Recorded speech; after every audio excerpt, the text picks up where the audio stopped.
Et notre rendez-vous à la ferme avec Fanny Agostini. Bonjour Fanny. Bonjour Mathieu.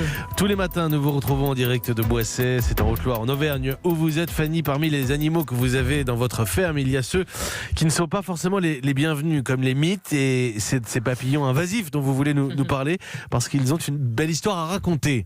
Une belle histoire de mythe, oui. J'aurais jamais pensé pouvoir vous raconter quelque chose de croustillant sur la vie des mythes. Et pourtant si, et je vais même aller plus loin ce matin, Mathieu, je vais vous parler des parasites des oreilles de mythes. C'est très précis, les mythes ont donc des oreilles, ça c'est déjà une première info.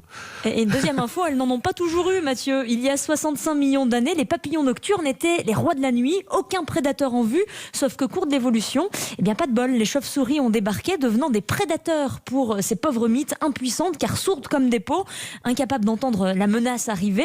Et question de survie, les papillons de nuit ont dû se doter d'oreilles pour esquiver les chauves-souris. C'est comme ça que les oreilles de mythes sont apparues. C'est pratique en même temps, les oreilles, il faut bien le dire. Mais les mythes ont d'autres problèmes dans la vie.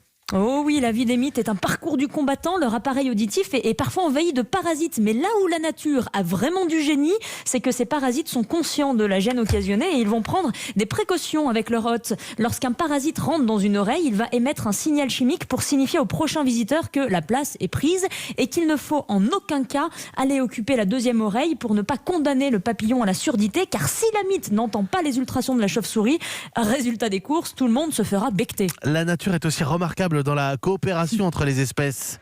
Oui, en tout cas, c'est ce que nous apprend cette histoire à travers la mythe. C'est ce que l'on apprend, en tout cas, quand on regarde la nature de très très près. On salue au passage tous ces chercheurs pour qui l'objet d'étude est l'oreille de la mythe. C'est vraiment très précis, une niche parmi les niches. Tout ça pour vous dire, à travers cette petite histoire, aussi aléatoire soit-elle, que cela nous montre à quel point la subtilité du vivant se loge dans les détails les plus insoupçonnés. Et là, en l'occurrence, ce matin, c'était les oreilles de la mythe. La nature n'a